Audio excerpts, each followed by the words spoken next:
Are we about to lose the greatest rivalry in all of college football due to greed and uncompetitiveness? Or is this just a symptom of where college football is heading?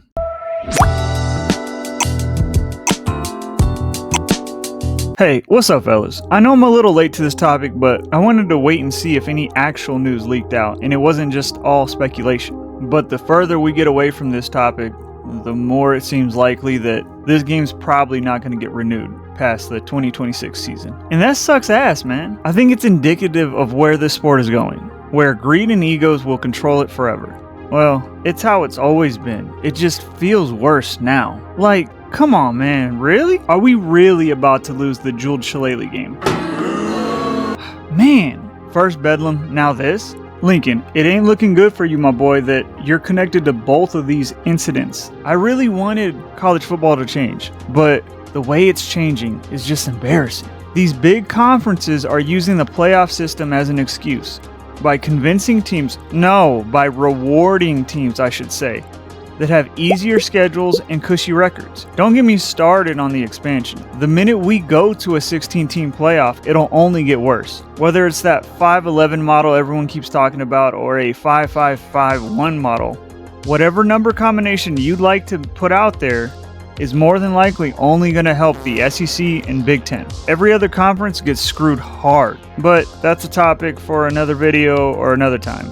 Let's get back to this specific rivalry. There has to be a solution to this. I don't know whose fault this is, but if it is USC's, then it makes us look incredibly soft. We can't be talking about how much of a traditional school we are and how we love tradition, then do some corny shit like canceling our biggest rivalry game because the schedule got too hard. It isn't just USC and Notre Dame fans that should care. This is easily the best intersectional, cross-country, whatever you'd like to call it, rivalry in the entire sport. So we as a collective have to figure out how to save it. I think I know the easiest way possible. We should schedule each other week 1 every year. Alright, truthfully, I can't take credit for this idea. A ton of other Trojan fans and even some Irish fans came up with this way before I even thought of it. Hell, even Marcus Freeman said something to this extent. But this does attract the most eyeballs possible to the game. It would easily be the biggest kickoff game more than likely every year. And because it's week 1, it's so early in the season that if one of us or both of us are bad, it still feels like a big moment. It'll definitely help whoever wins the game, but it would also allow the loser to regroup and salvage the rest of the season. And I know that sounds bad, but I'm just trying to play devil's advocate here. Clearly something is missing. This is the most gentle way I could come up with that would make both sides feel good about continuing this rivalry. So, I don't know, man. But there is an even easier answer to this problem, though. Notre Dame, you can join the damn Big Ten. It ain't illegal. I'm tired of pretending Notre Dame is innocent in all this. Instead of beating up on the ACC, which is widely considered a glorified Group of 7 conference, not by me though, ACC fans, I love y'all, but you are becoming the new Pac-12. Just hypothetically speaking, if Notre Dame were to do this, they would easily become one of, if not the most powerful team in the Big Ten. At least when you look at branding, marketing, history, you know what I'm trying to get at. So I don't understand why they wouldn't just make life easier on themselves. And it's not like the schedule would get that much harder. Look at what Indiana was able to do this past season. And I guarantee you, if Notre Dame said something to the Big Ten would give them the easiest schedule possible every single season. It's not just the conference either that would bend over backwards for them.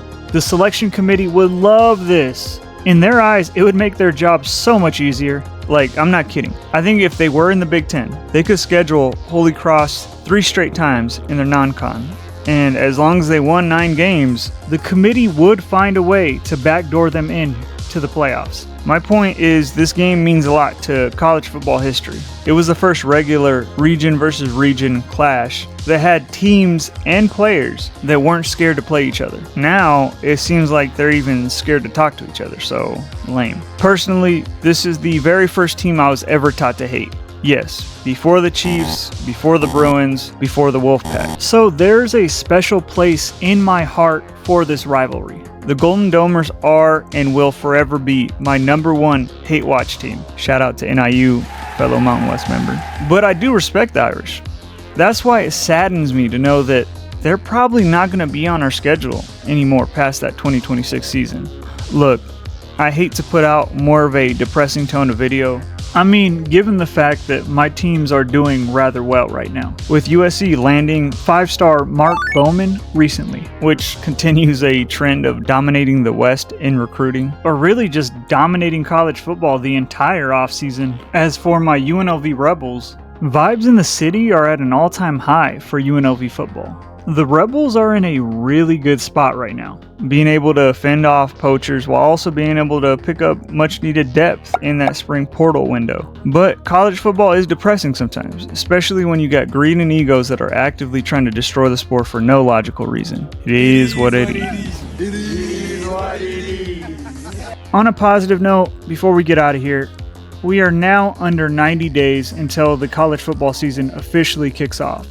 So we'll be able to see how all this preseason hype from across the country actually pans out. And on July 7th, we'll get the next installment of EA College Football, where I can live my dream of being a 6'7", 400-pound college quarterback that can lead both my Rebels and Trojans to a nasty championship.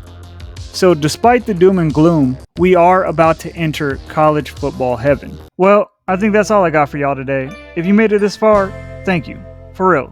I know I sounded more nasally than I usually am. I'm trying to get over some allergies or something. But if you like stuff like this, or sports in general, I talk about them sometimes. I also will probably start playing more EA College Football, at least until the season kicks off. Either way though, I'd very much appreciate it if you considered subscribing. But most importantly, let me know what y'all think about this or anything college football related in the comments, because I think you should like the video.